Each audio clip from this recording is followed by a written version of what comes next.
Hey everyone, welcome to my spooky channel. I hope you guys are all doing great. Well, I'm back to share some scary stories with you tonight while I get ready for bed. Spooky stories and nighttime skincare, that's just the best combo, right? And that's exactly what I'm gonna do today. Today was a long one, wasn't it? We all had a long day. So go grab a glass of wine or your face masks and just relax while listening to tonight's story. Today's story is one of the best, most popular spooky stories from Korea that I've stumbled upon online. It was featured on a Korean horror show and got a ton of media attention for this particularly haunted spot, so brace yourself.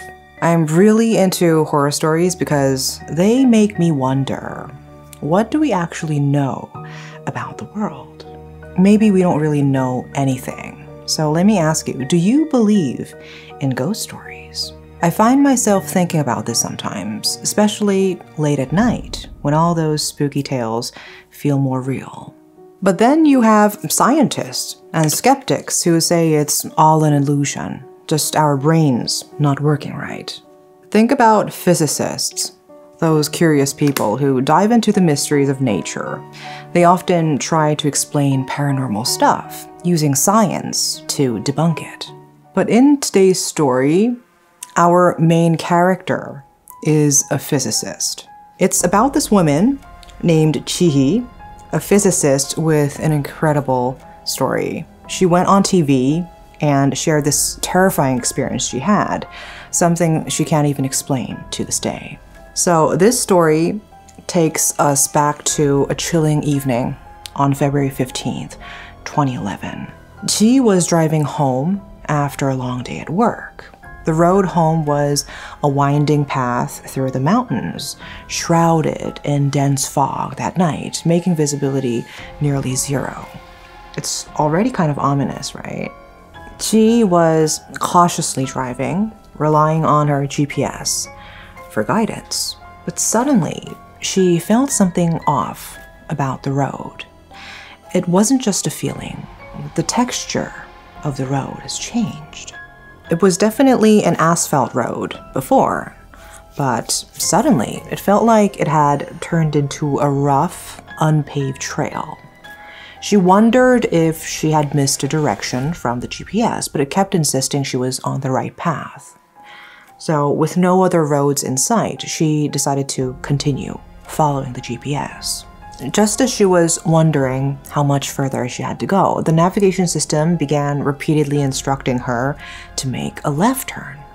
So she turned the steering wheel, but she immediately had to slam on the brakes. Right in front of her was a pool of black water, rippling eerily in the darkness. When she got out to look, she saw no streetlights anywhere.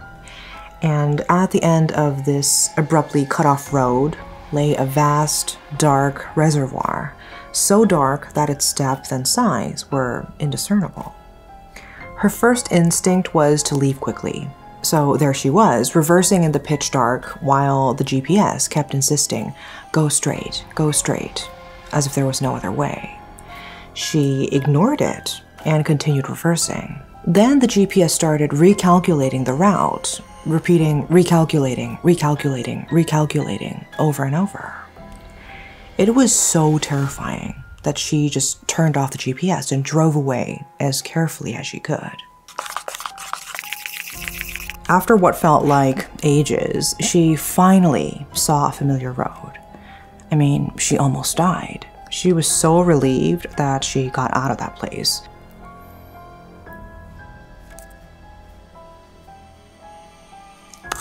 Okay, thanks for waiting. The first thing in her mind at that moment was her mom. So she called her mom and told her that she almost died. She told her mom, I followed the GPS and it led me to a huge reservoir. When she told her, she just said, that's why I told you not to take that road. She was so scared, obviously, so she didn't want to recall the earlier incident. So she tried to change the topic and asked her mom about her day. Her mom said that she had gone out with friends that day, and one of them, Tok Jung's mom, had treated everyone to celebrate her son's first paycheck. But she was at a loss for words upon hearing this because Tokjong's mother had passed away 3 years ago. When she pointed this out, her mom suddenly fell silent.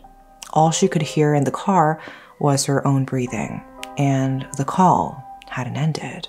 She was so scared. She looked at her phone, not knowing what to do, when this strange laughter began to come through. She immediately hung up, but her mom called back right away, so she answered. She told her mom that there was a weird sound on her end of the call. She asked her, what was that?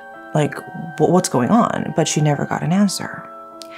Instead, her mom asked her in a strange voice, why didn't you keep going? She had never heard this voice before, and what she could only think was to turn off her phone. I'm actually getting goosebumps right now. Okay, I think it's ready to peel off, so I'll be back in a minute. But the calls kept coming, so she decided to block them. The scariest part was when she noticed her phone showed no service. There was no way that she could have been talking to her mom over the phone. Feeling completely helpless and terrified, she threw her phone out of the window and kept driving on a familiar road. And surprisingly, nothing happened. She arrived home safely. Her mom, who was at home, was shocked to see her state. She was a mess. She told the entire story. She told her mom what had happened, but her mom said she never made or received any calls. That was strange. Thinking maybe she was just too tired or out of her mind, she just thought that road was just really dangerous. I should never take that road. And she decided to move past the incident. So a week after that chilling incident, on February 22nd, a Tuesday, she was driving home along the highway, avoiding that mountain road. She was driving when suddenly there was a bright flash, and the next thing she knew, she was looking up at a white ceiling. Everything felt so unreal. Her mom was there, crying tears of relief, saying she was so glad she woke up. It turned out that she had been in a traffic accident and was in a coma for 2 days. So she was trying to make sense of everything, looking around her hospital room, and realized it was only February 17th, a Thursday, just 2 days after the near miss at the reservoir and that terrifying experience. So it turned out that she had the accident on the day she almost drove into the reservoir and had been in a coma for the 2 following days. She heard that right after she escaped from the place, when she thought she was talking to her mom but heard this strange voice, she actually collided with a car driving the wrong way. She wondered where the whole week she thought she'd lived through had gone, but then reasoned it must have been a dream while she was in a coma. So a week later, she got better and was moved to a regular ward. One night, she was sleeping there when suddenly she felt something cold touching her arm. So she half opened her eyes and saw a nurse's uniform. Thinking it was just the nurse, she tried to go back to sleep. But the woman didn't leave. There was no medical procedure or note-taking happening. She was just standing there. So she half opened her eyes and glanced down at her legs. And the legs looked weird.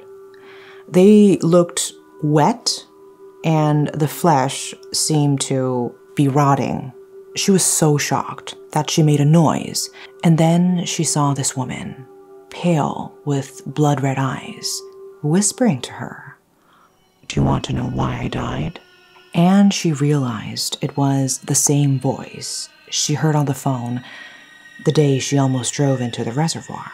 She was terrified, so she ran out of the hospital room, pulling off the IV and everything, and just as she collided with something, her mom started crying with relief again, saying she was glad she woke up, afraid she might never have woken up again.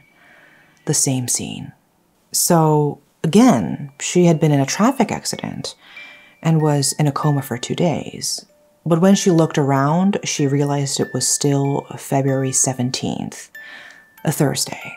It was as if she'd gone back a few days, or rather, she never really woke up. The only difference was that this time, behind her mom stood the dead woman with blood-red eyes. Seeing that, she fainted.